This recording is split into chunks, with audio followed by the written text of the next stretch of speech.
So today we're going to be talking about a clutch for a 2010 Mazda 5 with a 4-cylinder motor in it.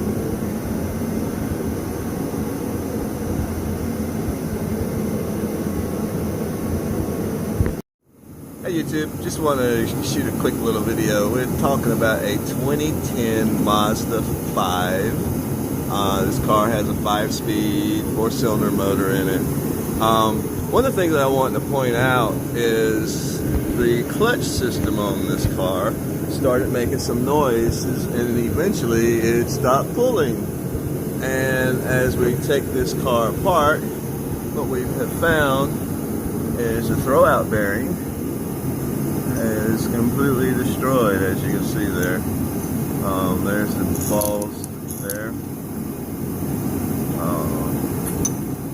Anyway, that's trash. So we're going to change that throwout bearing. But at the same token, even though that is the issue, we want to go ahead and change the clutch out. We're right here at the clutch. So, and as you can see from the discoloration of it, it has overheated, probably because the throwout bearing wasn't working properly. And you can see there the wear on the throwout bearing on the base of the clutch. So we're going to go ahead and change that out too. Go ahead and put another one in there. It doesn't make any sense to take this thing all the way apart that far and not do the clutch. But also, if you have a job like that and you run into something like that, don't just stop there. Go ahead and pull that clutch off. I mean, you've invested a lot of time and energy into removing the transmission. So it only makes sense to go ahead and do the clutch.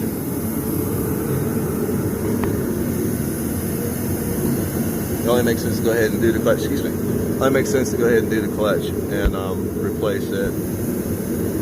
Again, we're talking about a 2010 Mazda. One of the hardest things about this job is you have to disconnect the rear exhaust manifold. They bolted that flange to the actual block of the motor. This is an aluminum block, aluminum motor as well. So, but back to what we were talking about, the clutch. All right, we'll get the new one in, and I'll show you what's inside the package. All right, so now we have our clutch, and one of the side effects of that throwout bearing wearing out, you'll notice our clutch plate our clutch disc is worn completely out. Without that release bearing being able to release the clutch, it just allows it to sit there and spin. Of course, you know, and keep trying to drive it doesn't help either. And this side's just not too bad. Notice it's even, and it hadn't worn down to the rivets, which is a good sign, because that means that we don't have too much damage on our flywheel here. See, notice we do have a few little heat stress cracks from it heating up. Again, it's heated up because of the flywheel. And then you'll notice on the inside there, you have your pilot bearing here. Okay, that'll need to be changed out as well. So here we have our new clutch kit. We have the alignment tool that comes in the box. We have the throwout bearing. This is that bearing that was torn all to pieces, as you saw previously. Then we have the disc plate. You'll notice how much thicker that is, and then you can tell on this side it's a lot thicker there as well too. It's actually got this stuff on it,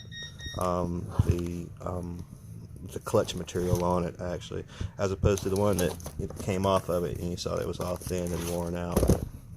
Okay, so, and you also have a pilot bearing. All right, and of course, final piece.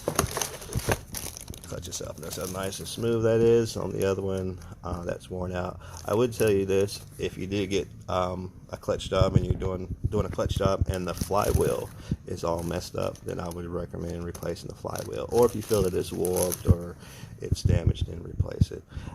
If it's not too bad, then you can get it resurfaced if it's got a little warp in it. So just a little helpful note I wanted to give you there. But we're going to go ahead and put this on and get this car back in service. I just wanted to point those little pointers out to you. If you have any questions, comments, please post chat. This is a pretty straightforward job. Let me go back to the car right quick and we'll show you a few more things on that. Alright, so as I was saying, there's your flywheel.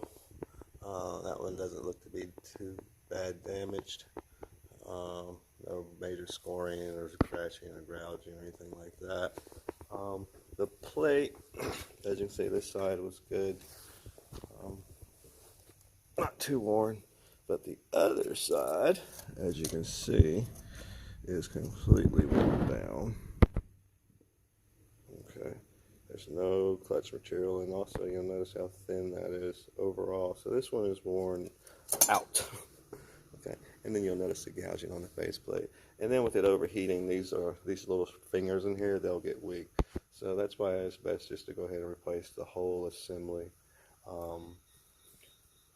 whenever you're doing a clutch job.